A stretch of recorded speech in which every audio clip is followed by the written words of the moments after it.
Now, here's the particular thorn in my side, and one that I almost had a fist fight over.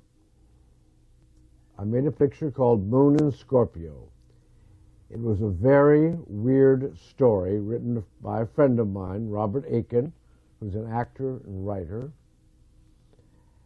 And it's about a woman with fish scales on her back who's a vampire in the Vietnam War, and these creatures crawling all over a boat. And I was attracted to the material because of its dark and very exotic, spooky, weirdness. And I went to a company I was shooting for that Fred Olen Ray introduced me to, and I offered to make the picture for $150,000, all on a boat, in 11 days. And the producer read the script on Friday over the weekend. I gave it to him Friday over the weekend. Monday, he said, "You got the money." So we started to prepare. Now, what happened to the script is another nightmare. And here's Fred Olen Ray to tell you about it. When I was working at Transworld Entertainment, they were making a film there called Moon and Scorpio that Gary Graver was doing. And it was being made on an incredibly low budget. I think it was the money that was left over from coming in under budget on Commando Squad, the movie we just did. And they both had the same producer, a guy named Alan Emile. And one day, Alan and I had to go down and see Moishe Diamant, the head of the company, on some different matter, probably Commando Squad or something else. And we went down, we had our meeting, and as we were about to leave, Alan said to Moishe, "Moishe, I need to tell you the plot of Moon and Scorpio." And Moishe said, No, he didn't want to hear it. And because he was getting it for so cheap, and he already had some stars like Britt Eklund and John Philip Law and people like this lined up for it, he didn't care. And Alan said, no, I must tell you the story. And Moishe said, no, I don't want to hear it. And then finally Alan said, but Moishe, and I said, listen, dude, the man says he doesn't want to hear the story. Let's just go. And Alan said, no, I must tell you. And so he tells Moishe the story, the plot of the movie, and it was about these Vietnamese soldiers or American GIs that burned down this temple or something in Vietnam dedicated to a snake goddess, and then years later, this little baby that was spared or whatever comes to America. She's all grown up, and she's a snake goddess, and she gets revenge on these guys. So Moishe hears this, and he's like, no. He's like, no, it can't be. And all of a sudden he said, I wanted it to be Halloween on a boat. Halloween on a boat.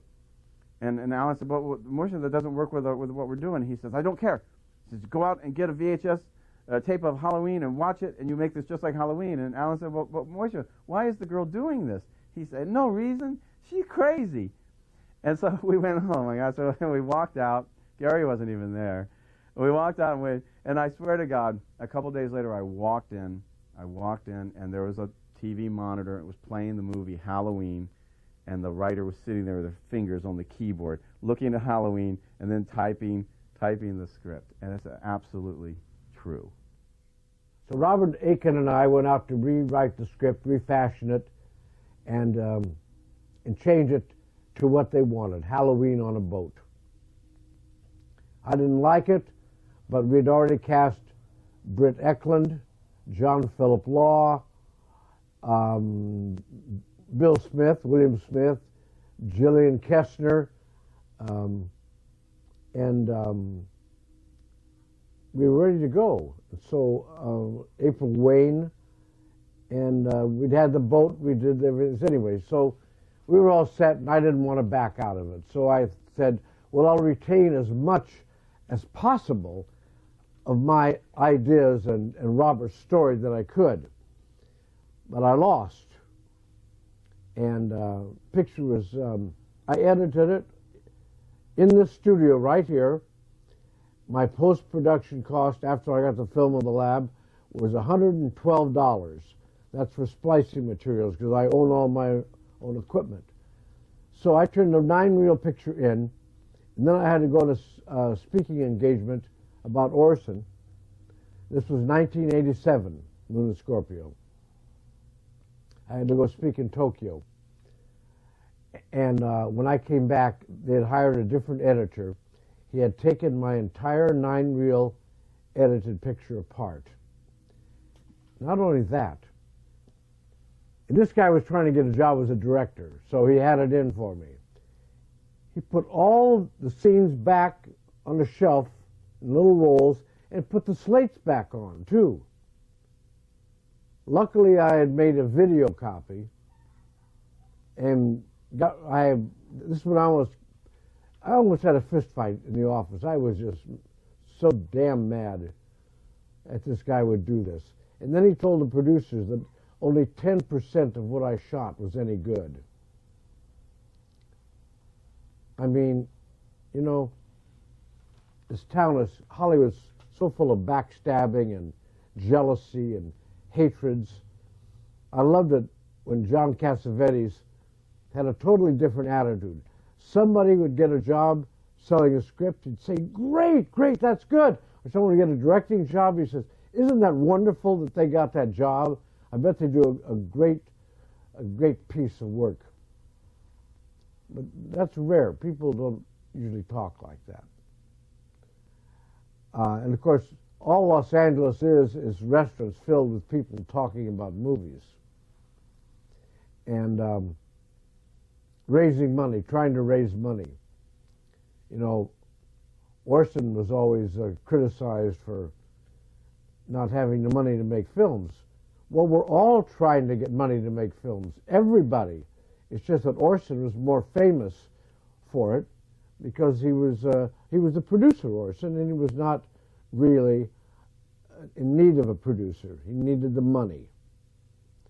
People think he needed a producer. No, he produced all his own films. So there you go. So did John Cassavetes. I worked with both these guys in the same time in the 70s, and they both were independently working with good actors because actors would work with them. They wanted to work with Orson and John. And I've been pretty good with actors myself.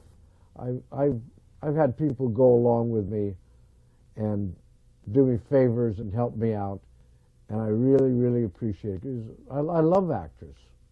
I love them. You know, I started out as an actor, and so all my friends get parts in movies and everything. So I eventually went behind the camera. Once I was behind the camera, people would always ask me to come out and play a small part. So I ended up being in more movies playing small parts than I ever thought I would be. Moon and Scorpio was constantly being interrupted by the producer who he would listen to people who would come into his office and say, you know, I saw something on TV last night. A guy gets hit over the head with a sledgehammer. It was just terrific. Or a guy fell in the mud or something and slipped and banged his head open. Well, the producer said, well, yeah, that's a good idea. Well, and he come to me to the set and he said, Gary, let's stab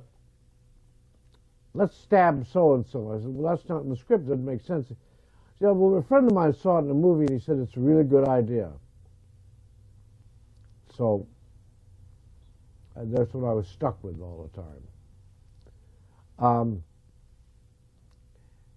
And they ended up, this film ended up a mess with Britt Eklund doing a voiceover, which I'm sure she didn't want to do, describing every little thing that happened in the movie, like someone walks up the stairs. They had to say, then she walked up the stairs, first one step, then the next step, then she put her hand on the rail. The dumbest thing, excuse me, that ever happened to me. But there it was. Then they spliced in shots of her, I wasn't there, of her being interviewed and telling the story instead of just letting the narrative flow. Now, here's some stuff from Moon and Scorpio.